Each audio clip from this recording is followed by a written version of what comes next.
carry out two narrow missions: training and assisting Afghan forces, and counterterrorism operations to pursue any remnants of al-Qaeda.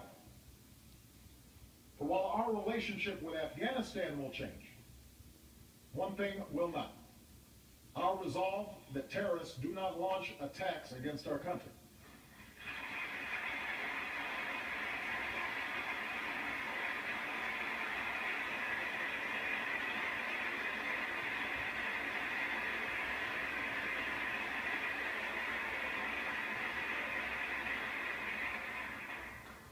The fact is, that danger remains.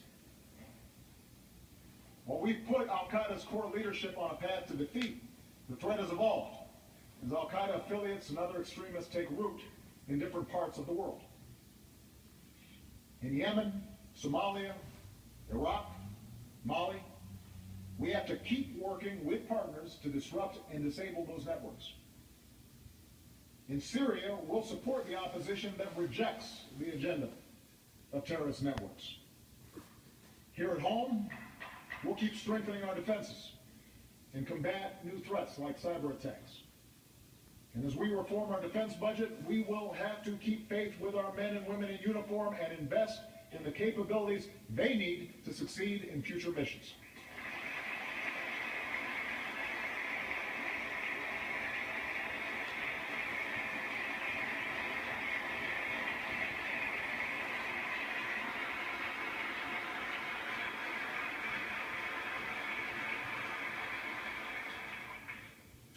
We have to remain vigilant.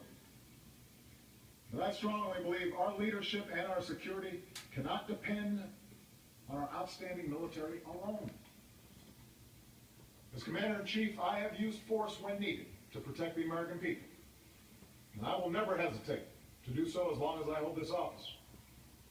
But I will not send our troops into harm's way unless it is truly necessary, nor will I allow our sons and daughters to be mired in open-ended conflicts.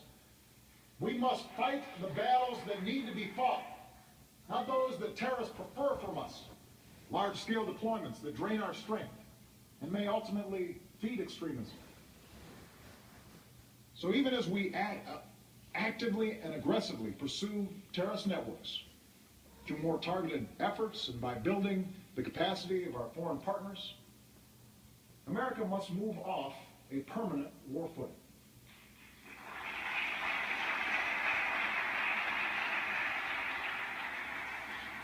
That's why I've imposed prudent limits on the use of drones. For we will not be safer if people abroad believe we strike within their countries without regard for the consequence.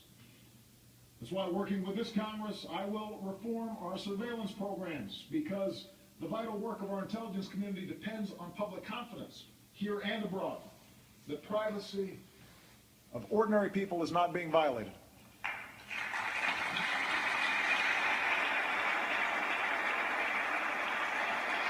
And with the Afghan war ending, this needs to be the year Congress lifts the remaining restrictions on detainee transfers and we close the prison at Guantanamo Bay. Because we counter terrorism not just through intelligence and military actions, but by remaining true to our constitutional ideals and setting an example for the rest of the world.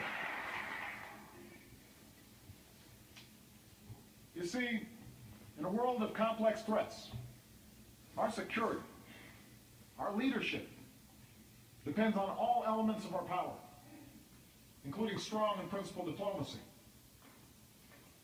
American diplomacy has rallied more than 50 countries to prevent nuclear materials from falling into the wrong hands, and allowed us to reduce our own reliance on Cold War stockpiles. American diplomacy, backed by the threat of force, is why Syria's chemical weapons are being eliminated.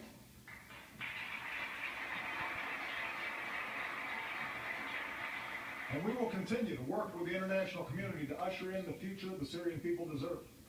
A future free of dictatorship, terror, and fear.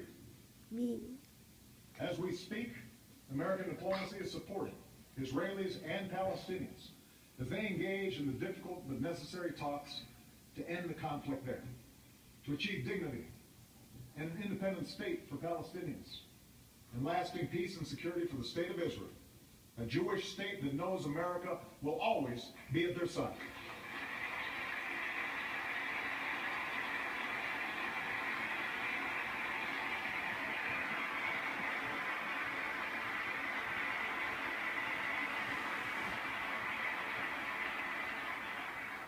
And it is American diplomacy, backed by pressure, that has halted the progress of Iran's nuclear program and rolled back parts of that program for the very first time in a decade.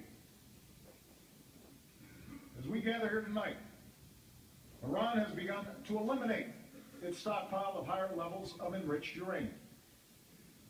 It's not installing advanced centrifuges.